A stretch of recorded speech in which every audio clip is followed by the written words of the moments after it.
Good morning, Uh, everybody.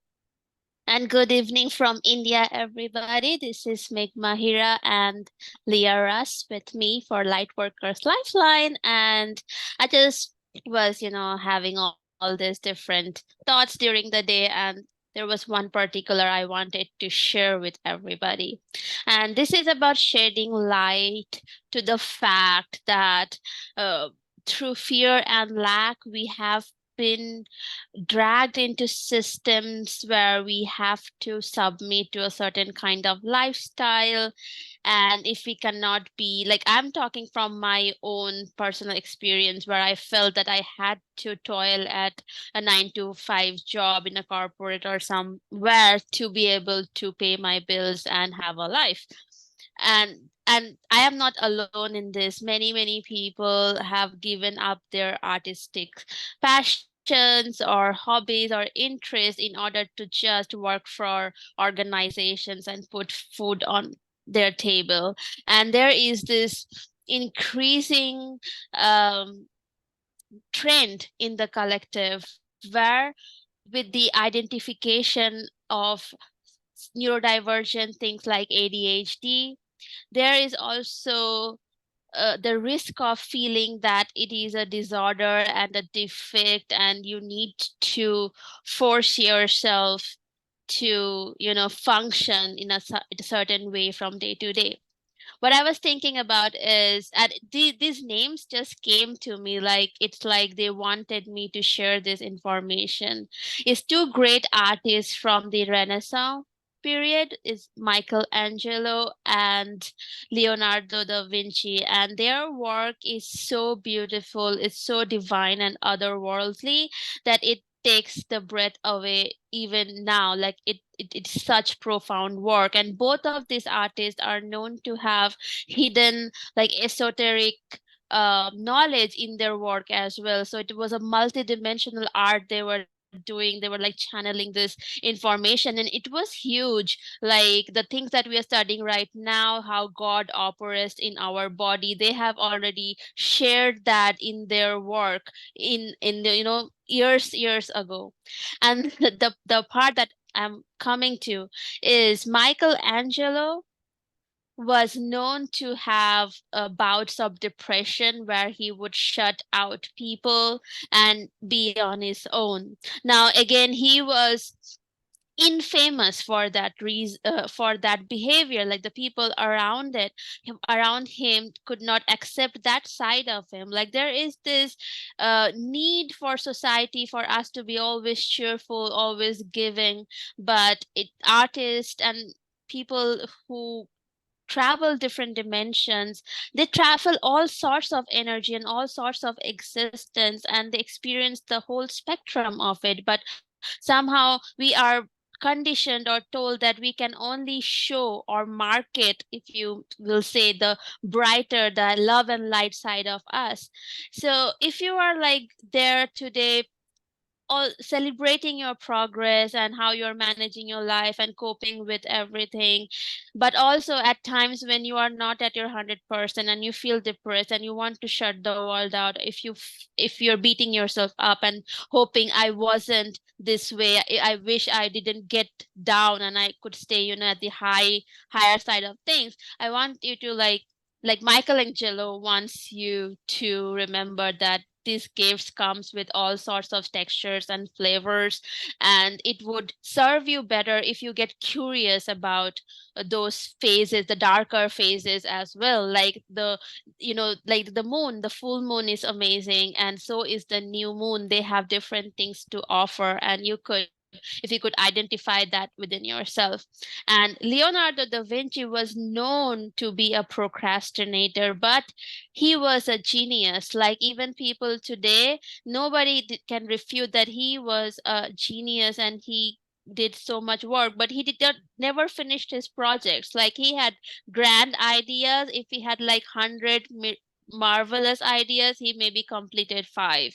So it and still he's so well known for his work. He was respected even then and now. So it doesn't matter if you are not completing all your projects and if you are not proper or organized.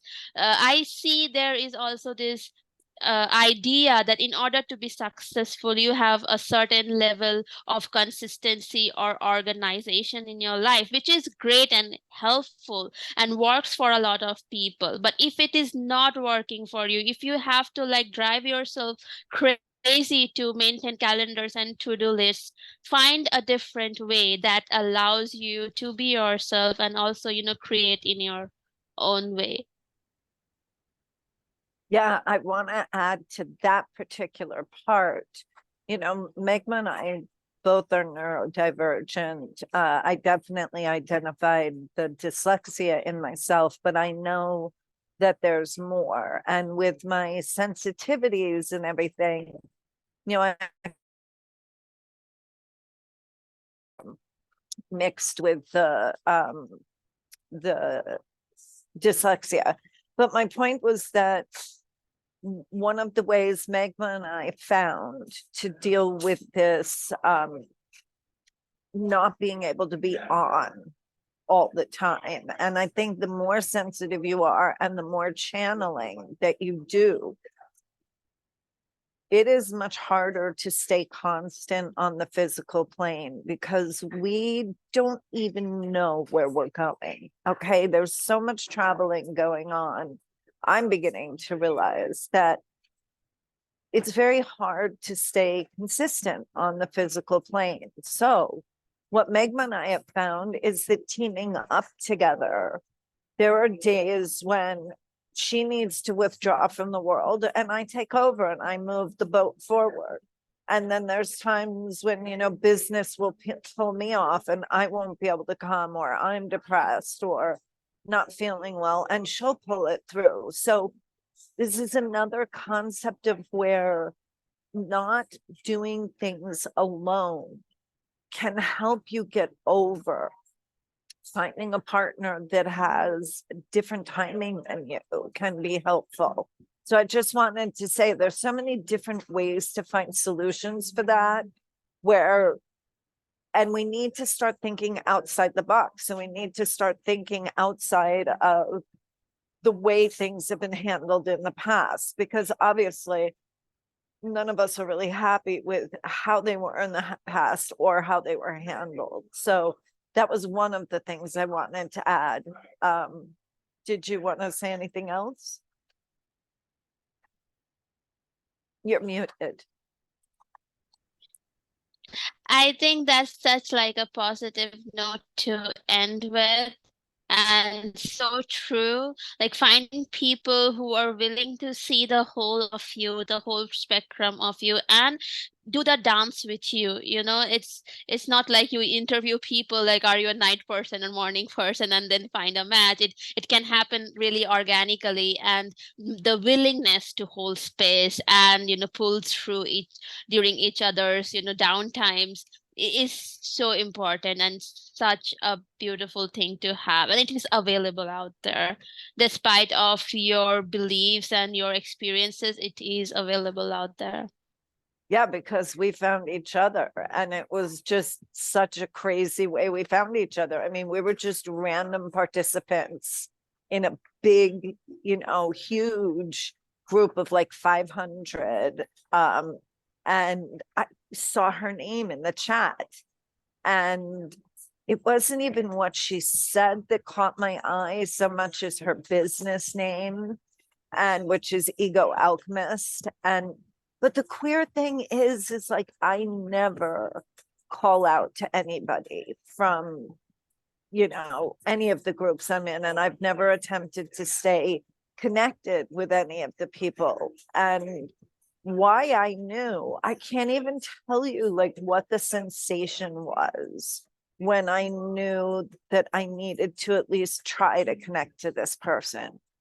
It really was beyond my own comprehension as to why I was doing this. And if you would have told me, oh yeah, you're going to go on in a year and a half, you will have written 2 books with this woman and built this whole huge business to help and support Lightworkers, and you're going to be starting the next Hogwarts school, or I guess really the first real Hogwarts school, first one in a long time, because there must have been one in the olden days.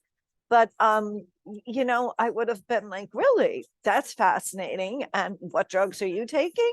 You know, it's like, but look at us today, you know. So again, this is just a shout out to following new impulses, trusting yourself, building up a relationship with your intuition and your gut, so that as energetic information comes in, you can begin to actually read it and interact with life in a whole new way. And when I say whole new way, believe me, I mean radical. Yep, be rad. I got a t-shirt that says that. Yeah, yeah, don't let the outside world like focus your attention or to your towards, you know, how you're limited or what they don't like about it. Just turn your attention and be curious about how uniquely you operate, and you will find things that the world around you can't even imagine, and that's why they try to keep you boxed and limited in their own perception. Go for it. We love you. Happy ascension. Bye.